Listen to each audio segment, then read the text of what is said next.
baráttu á öllum sviðum þjóðfélagsins og standa ekki bara kyrrar í sömu sporum, svo vísa sé í orð Ingu Láru Lárusdóttur, reyndist á ýmsan hátt talsvert flóknara í framkvæmd heldur en Inga Lára og staðsysturinnar í kvennabaráttunni hafðu gert sér í hugarlund.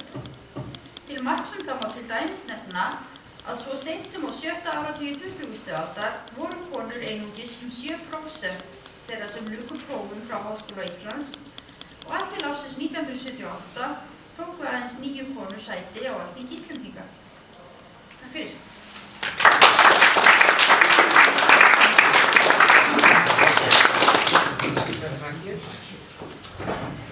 Spurningar?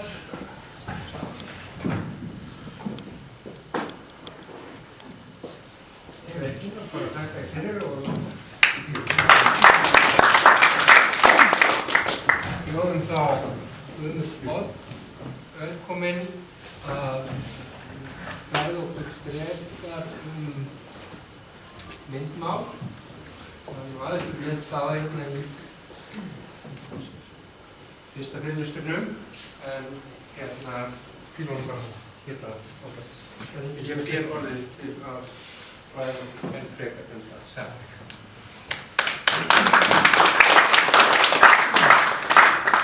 Já, komið þið sæl. Ég búinn að grufla svolítið lengi í myndmál eða mörkun fullveldisins með myndmáli. Og ýmislegt fróðlegt að finna. En ég ætla sem sagt að varpa þessu á ykkur núna, bæði helgun myndmálsins og afhelgun. Og hérna sjáum við ljóðast upp, leika landmönnir líða sonum, hveimur fússer fara, rammar svo tauga rekka dregur hlöðutúnar til. Þetta gæti verið á Háamólum en er flutt inn. Þetta er þýðing Sveinbjarnar Egilssonar á rómverska skáldinu Óvíði og er rosalega íslenskt einhvern veginn. Hvað er íslenska en rammar svo tauga rekka dregur hlöðutúnar til? Það getur alltaf verið íslenskara. En þegar maður fer að hugsa þetta hvað er íslenskt, þá stendur ekki steinn yfir steini. Þetta er alls saman þýtt eða innflutt. Og ég bara finn ekkert sem er íslenskt í raun og veru. En það er íslensk útgáfa af öllum andskotanum. Og hún er gjörþekkjanleg. Og eins og Kristján Eldjárn fyrrverandi forseti sagði þegar maður séð rúmfjöl með rómversku munstri á söfnum erlendis, þá býður hún góðan daginn á íslensku. Það þekkist langar leiðir. Minnir mig líka á þegar einn kennari minn, útlendingur, Dieter Roth, sagði ekki fara til útlanda að læra, þið munu skemmast.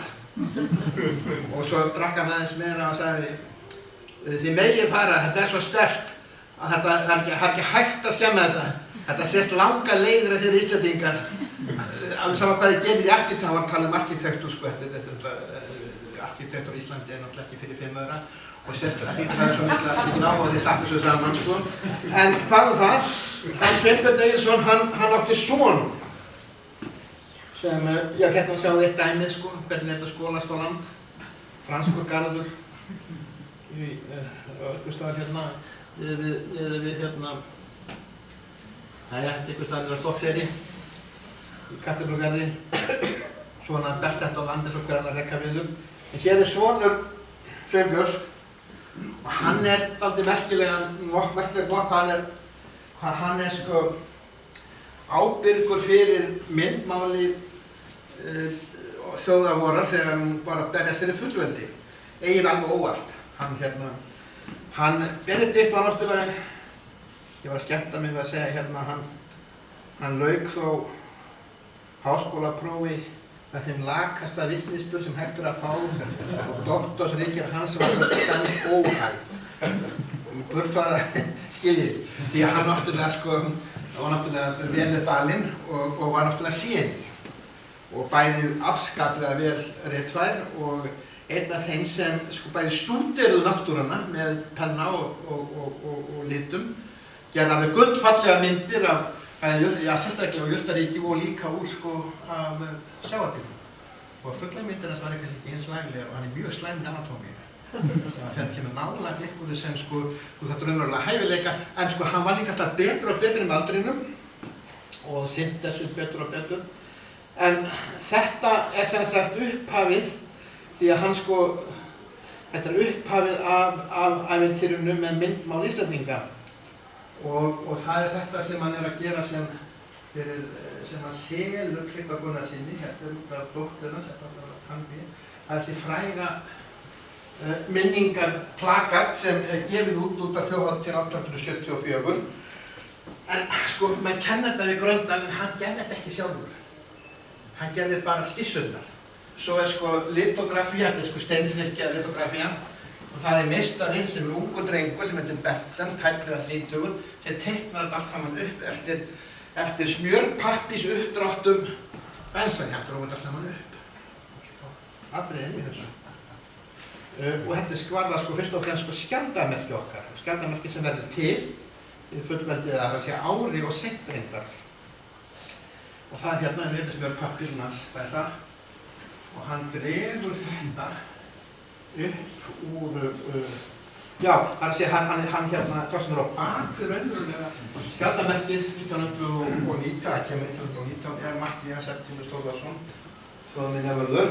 Hann með puttan í þessu öllu saman, sko, alveg fram að merki Reykjavíkurborgar upp 1960, eitthvað hann deyr, sko. Hann maðurinn á bakvið bæði fullveldismerki Ríkharðs Jónssonar, eins konar svona listrænn stjórnandi, því að teiknarar þeir gera ekkert upp úr sjálfum sér. Það þarf að hafa vit fyrir þeim og þeim ekki endi ykkur rugli og bæði við lýðveldis skjaldarmerkið, hann alltaf á bakvið allt saman. Og hann milliliður á milli stjórnvalda, valdamanna og teiknara og þótti sko alltaf hann var svo skapgóður og fínn að hann gat tala við aðrir sem væri. En þegar ég að skoða þetta frá lýðveldishátíðarmerkinu, þá þetta eins og það sé svona fundarskissa hjá Tryggva Matthíasi og ég fór að taka eftir þessu hérna að þessi komið í stjörnumerki inn í nautið og inn í bergrisan komið hérna vatnsberi. Þetta... Hvað segir þau? Órión, já. Órión.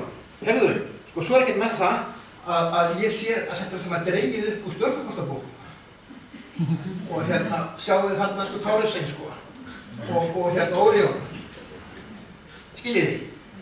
Að hérna, ég finn bókina, Atlas Corestis.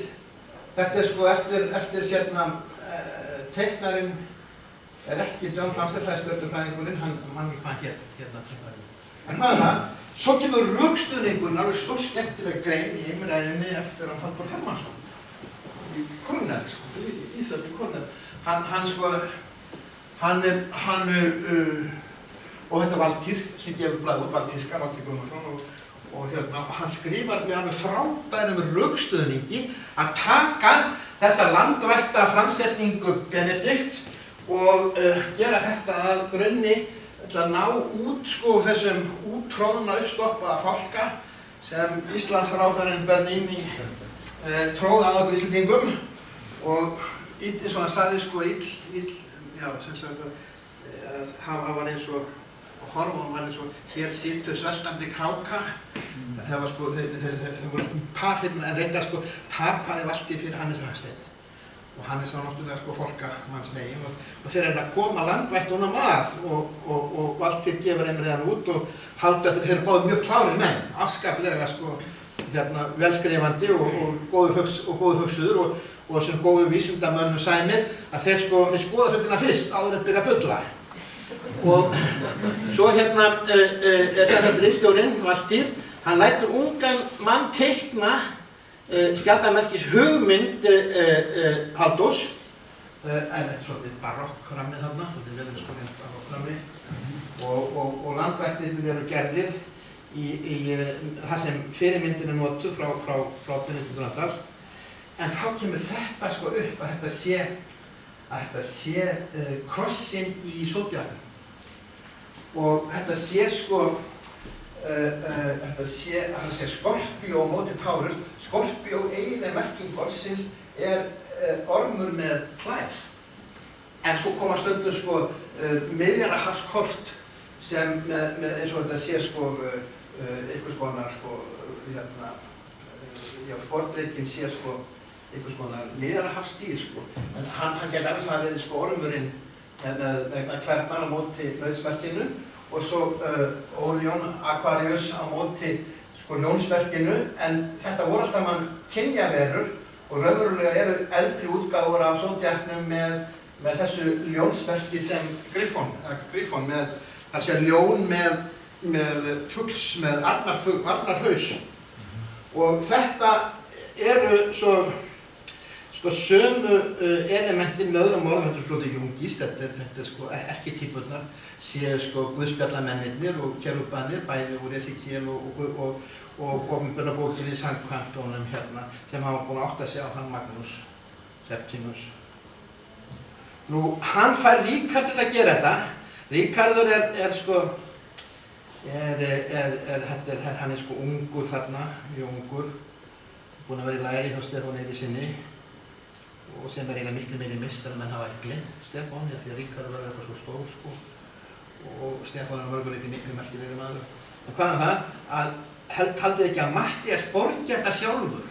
Þannig að það var eins og stjórnvöld hafði ekki áhuga á sko skjaldarmerki og þetta er sko borgaður hans vasa, hann gefur þessu, stýrir þessu og hérna er sko endanlega útgáfan, en allir voru óánægðir með þetta vegna þess að hann hafði svo lítinn tíma, hann Ríkharður, en þetta er látið ganga. Þarna sem sagt er ferðalag landvættanna frá Bensa með smjörpappírinn upp að Tryggva Magnússyni sem kláraði svo dæmið. Og hérna er dæmið klárað 44, en sko það var alltaf verið að þýða úr sko og allt hérna það sem Tryggvi gerði, það sem að þýðingar á evrópsku skjaldarmerkjamáli. Pólverjar kunna vola vel við þessu Akureyri. og svo er sko líka þetta sem þetta þegar afhelgun á sér stað sko, þá er komin í þessa vitleysu sko. Þetta afhelgun sko.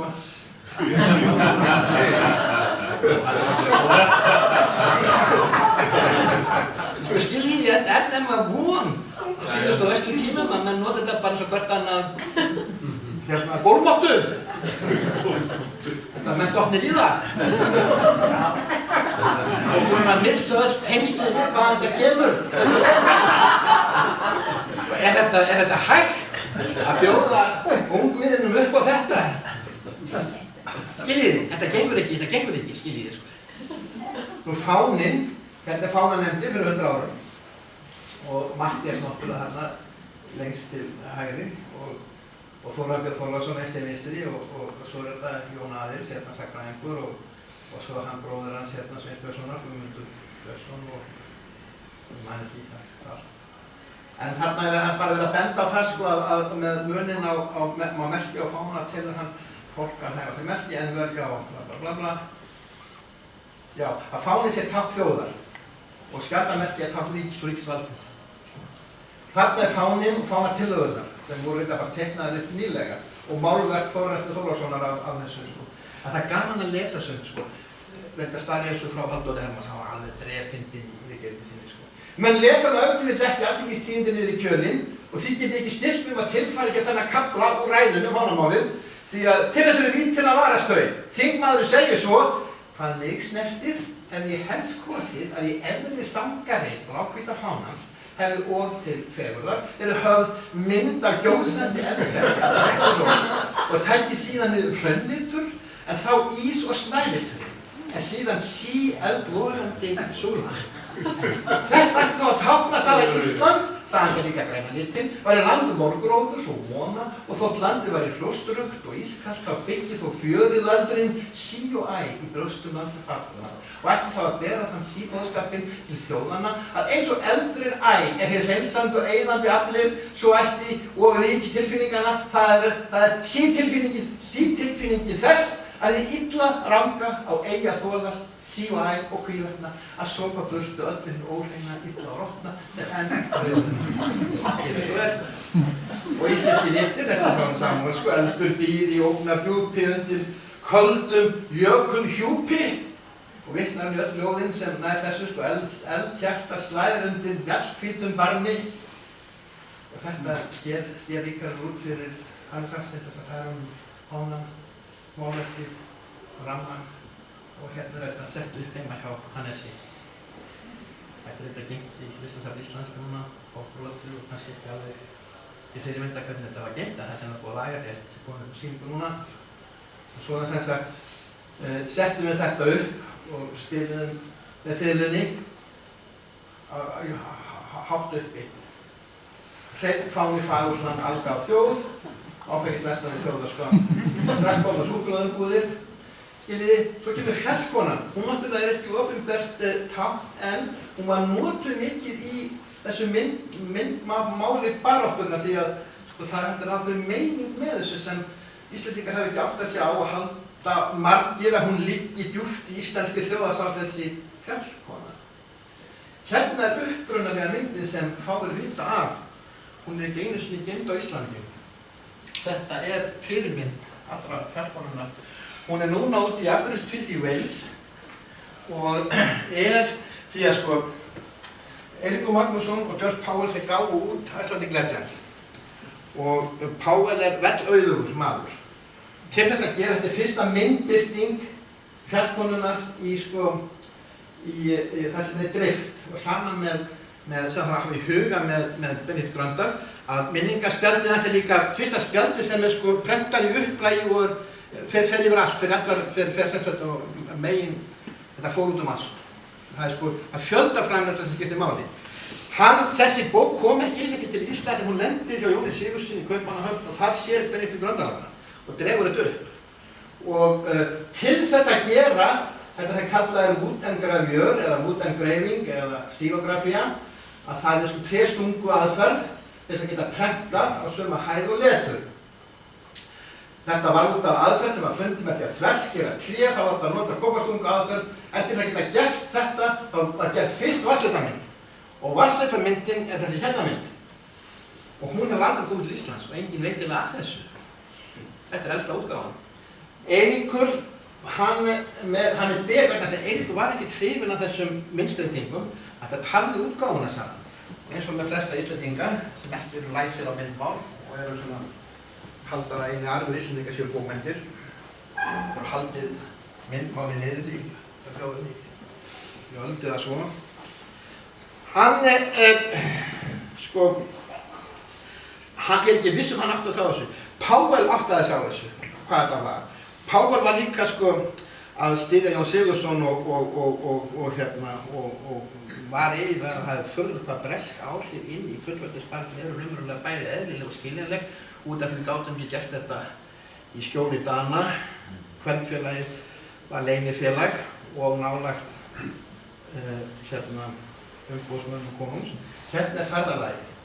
Hérna er frummyndin, hérna er útgáfa Páls Magnússonar, hérna er snögglappurinn hans Bensa og hérna er steinþreytja unga drengsins í Kaupmannahöfn.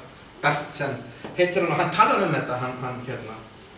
En sko, Bensi hélt að Sigurður Guðmundsson hefði gert Fjallkonuna.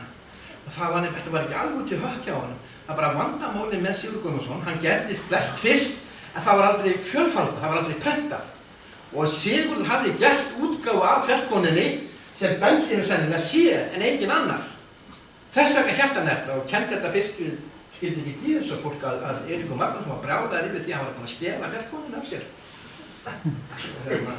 En sko, svo kemur hún víða fram henni Muggur og Unga Ísland því að þarna hefur hún ákveðið hlutverk því að ég veit ekki hversu þeim verður þetta ljóst en þetta er sko að sjálfsögðu logo Háskóla Íslands, hún Pallas Athena og rómanska útgáfan Minerva og hún segir sögur.